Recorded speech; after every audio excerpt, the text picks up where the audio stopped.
Fam, what's going on? It's Kyle Henderson of Bama Football on YouTube. Justice Haynes hit the transfer portal.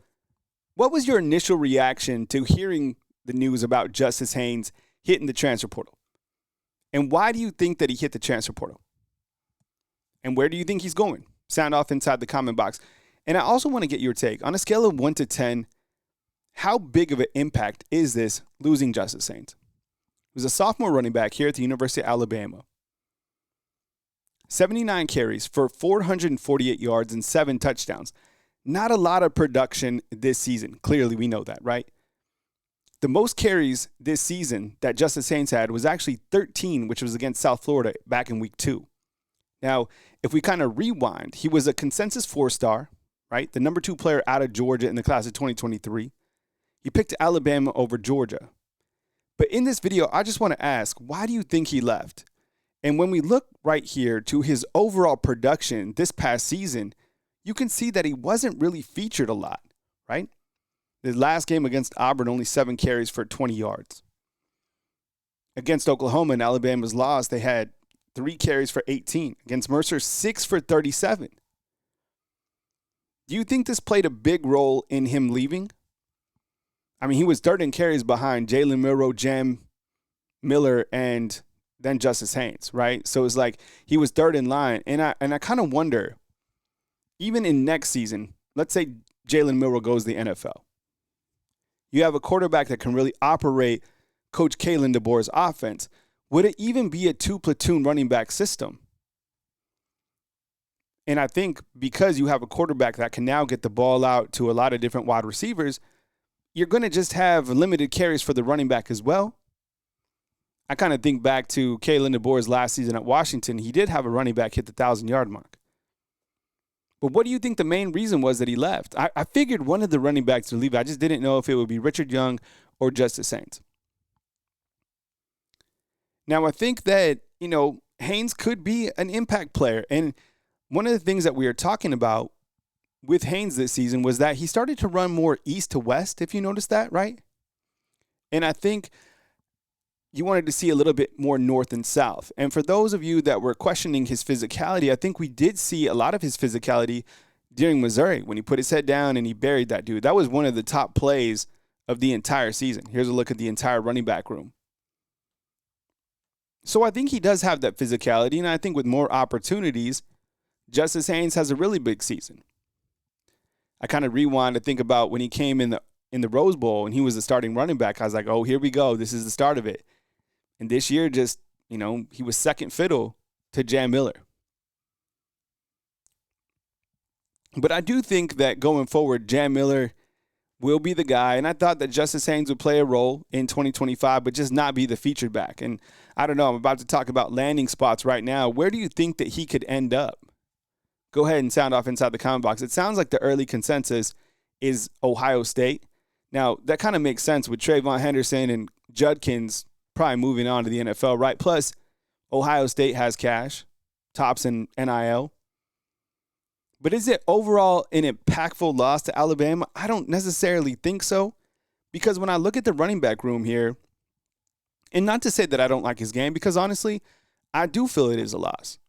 Number one, quality individual. If you know him or if you've seen interviews, this is the first-class young man, 1,000,000%. And I think it is a loss to the running back room, but it's still a healthy running back room because of Richard Young. And if you have seen Richard Young play this year, or you know a little bit about him, he's physical. And I think that he's ready right now to contribute. And I would imagine when you're kind of going through the ReliaQuest Bowl, what to watch, a main storyline would be Richard Young. I think this is a guy who gets a lot of opportunities. Behind him, of course, you have Daniel Hill, Kevin Riley. Those guys were each freshmen in the development process of their career right now. And then you bring on A.K. Deere. So you still do have a healthy running back room. And I think Jam Miller, people still probably sleeping on him, to be honest. I mean, remember, he had, 28 carries or something like that against Auburn? So the running back room overall still really healthy despite losing Justice Haynes. I'm just curious to hear from you. Where do you think he ends up? I guess, as I said, Ohio State, people kind of mentioning out Georgia. I don't know if there'd be any other place that makes sense for him. catches the football well out of the backfield. I'm sure this won't be the last time we hear about Justice Haynes. When you step back and look at the transfers overall from the University of Alabama, there's been quite a few. And I think Justice Haynes is obviously the most notable, right? You look at Dylan Lonergan at the quarterback position. We knew that he was going to transfer just because it made sense, right? Ty's coming back. Yeah, Keelan Russell coming in. Austin Mack was brought in specifically by Coach Kalen DeBoer. Kobe Prentice, Kendrick Law, those were guys that didn't get fed this year.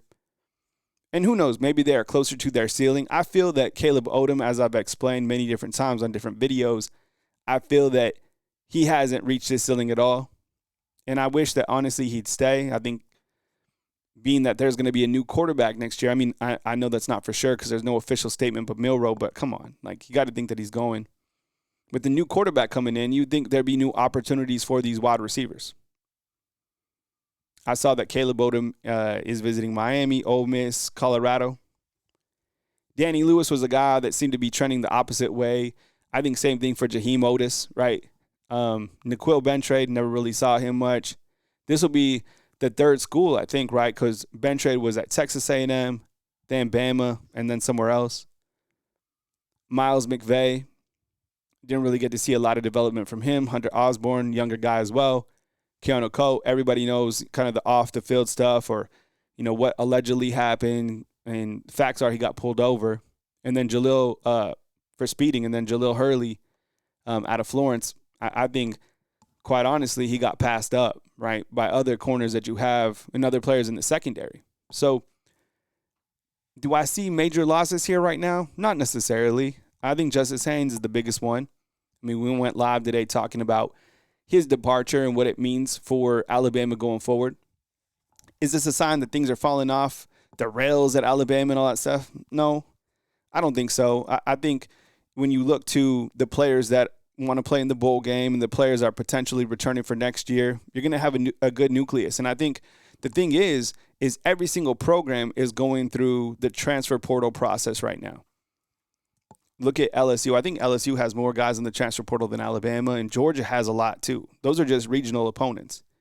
But the transfer portal is the new era of college football. And this is just going to be life. I mean, the same thing happened last season. I mean, you transferred out nearly an entire class. And remember, the transfer portal works both ways. So we've been talking about transfer portal targets all this week, guys that are here in Tuscaloosa. I found it really interesting. There was a stat that was talking about out of the 1,200 prospects that entered the transfer portal, there was like 31% had already been in the transfer portal before. And there's another stat going around that the more that you transfer, the less likely that you are to graduate, right? Because the schools don't link up with each other academically. So the grass isn't always greener, but at the same time, you know, if it's a better opportunity for you, NIL, you know, and if it makes more sense for you to get fed somewhere else, I mean, coaches do it all the time, right? But the transfer portal is something that we're going to have to get used to. But in terms of, you know, this board right here, let me ask you, list 3 players right here that you feel will be impactful, you know, in terms of losses.